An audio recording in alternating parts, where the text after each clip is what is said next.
Hola, Oltubers. Ha llegado el momento de hablar de La Casa del Dragón, que ya tardábamos en hacerlo, a pesar de que ha sido una de las series más comentadas, más anunciadas, más promocionadas de las últimas semanas. Por aquello de que dicen en las plataformas de streaming, el verano no es momento de bajo nivel, sino justamente lo contrario, temporada alta, porque hay mucha gente que tiene más tiempo y en consecuencia pues ve más series. Bueno, en cualquier caso, estamos ante un fenómeno a continuación de otro fenómeno. Bueno, esto es algo bien sabido y lo repito por si hay por ahí algún despistado que no sabe muy bien de qué va esto. Vale, esto se debe al éxito de Juego de Tronos. ¿Qué es Juego de Tronos? Pues creo que tenemos que explicar un poco quién es su autor. Se llama George R.R. Martin. Y ha sido de todo, ha sido periodista, ha sido escritor, ha sido profesor e incluso actor ocasional. No sé si habéis tenido oportunidad de verle en Sarnado 3, que hace un cameo. Bueno, detalles jocosos al margen. Digamos que este hombre empezó a publicar a finales de los 70, razonablemente joven. Yo recuerdo que su primer escrito lo leí en la ya desaparecida hace mucho tiempo revista Nueva Dimensión. Era Los Reyes de la Arena y era una historia terrorífica con unos bichos muy raros, pero narrada con un ritmo y una eficacia verdaderamente asombrosa. Caramba, ¿quién es este tipo? Dices después de leer un cuento como Los Reyes de la Arena, ¿no? Curiosamente, antes ya había sido publicado en castellano una colección de cuentos bajo el título de Una canción para Lía. Recogía cuentos y novelas cortas. Lo publicó una editorial también desaparecida que se llamaba Caralt y que no sé cómo se atrevió con un libro de ciencia ficción, aunque casi lo hizo pasar por un libro de novela romántica, por la portada y el título, Una canción para Lía, etcétera, etcétera. Pero bueno, después de eso llegarían El camino de la cruz y el dragón, ya empiezan los dragones a aparecer, los retratos de sus hijos, todos cuentos muy premiados, y algunas novelas, como por ejemplo Muerte de la Luz, que publica en el año 77, y que a mí me parece una fantástica novela, una fantástica primera novela de ciencia ficción, en un ambiente muy decadente, muy viscontiniano, si se me permite, muy al gato pardo, eso de cómo poco a poco la sociedad va desapareciendo porque el planeta se va alejando del Sol y obviamente la luz va desapareciendo.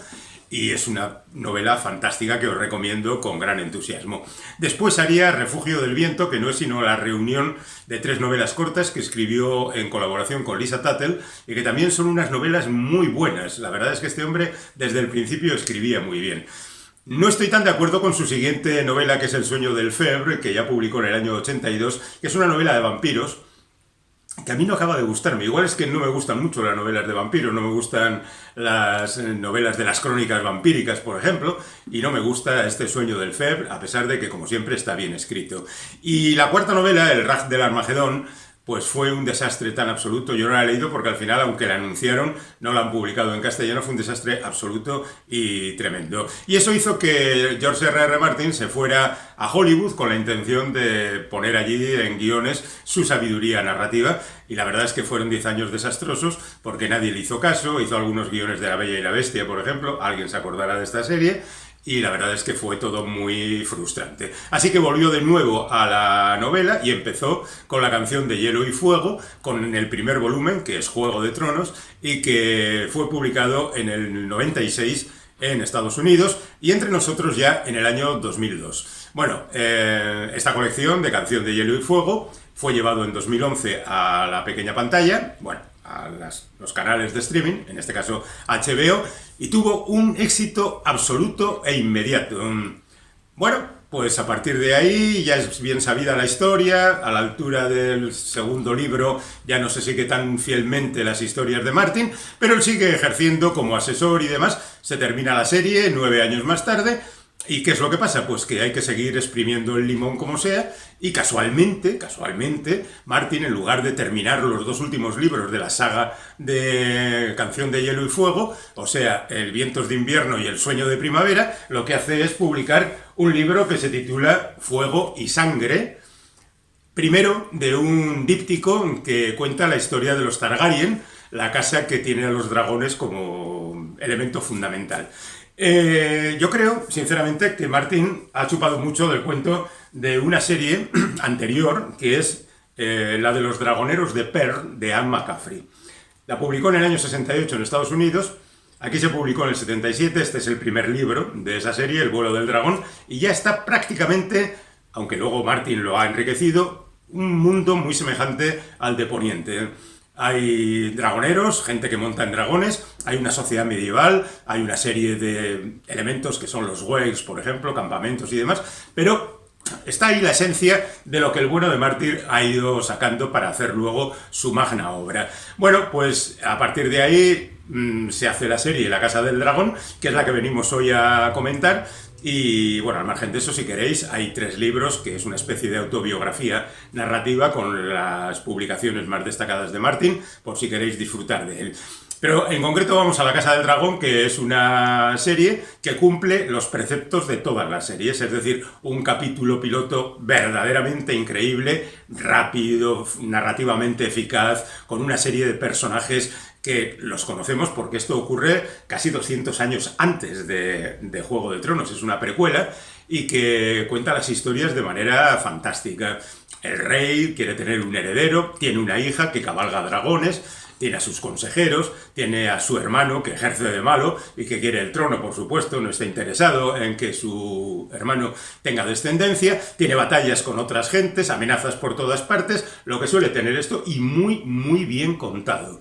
Un episodio de poco más de 1 hora, fantásticamente narrado y bueno, que hacía crecer la expectación. Tiene cierto aire antiguo. Por ejemplo, los duelos medievales recuerdan a las películas de los años 50, tipo Los Caballeros del Rey Arturo y Ivanhoe y ese tipo de... Por supuesto, muy puesto al día y con una narrativa diferente, pero esa lucha entre los 2 caballeros separados por una especie de valla, bum, bum, bum, que se enfrentan y se atacan con las lanzas, es muy propio de aquellas películas. Incluso los trajes también nos lo recuerdan. Y luego incluso hay... En el argumento, que es muy melodramático, también en Juego de Tronos, hay algunos resabios antiguos, como por ejemplo cuando dice el médico, ¿a quién salvo? ¿A la madre o al hijo? Que es una pregunta que aparecía, por ejemplo, en El Cardenal, una película del año 63, y ha aparecido en otras películas. Quiero decir, a mí me traía ecos de tiempos muy anteriores. Por cierto, Fuego y Sangre, como dice en la portada, ocurre 300 años antes de Juego de Tronos. Es decir, la primera parte del libro no está en La Casa del Dragón. Han decidido empezar por en una medida mucho más asequible y seguir contando la historia. Quizás se recupere el principio. En cualquier caso, el asunto está en que llegamos al segundo capítulo y aquí ocurre lo que ocurre siempre en todas las series televisivas. Que la máquina se apaga un poquito, que las cosas ya no ocurren tan rápidas, que las secuencias a veces son innecesarias, a veces son repetidas, que las secuencias son por su naturaleza más larga de lo debido, y aunque el capítulo tiene poco más de 50 minutos, lo encontramos casi un episodio de transición. Si recordáis, en Juego de Tronos, el cuarto capítulo era prácticamente eso, un episodio de transición. No se avanza demasiado, efectivamente hay un momento en que crece la tensión por el robo de un huevo de dragón, en fin, hay un enfrentamiento, pero es poco para lo que nosotros esperamos de una serie de estas características. ¿Por dónde va a ir la serie?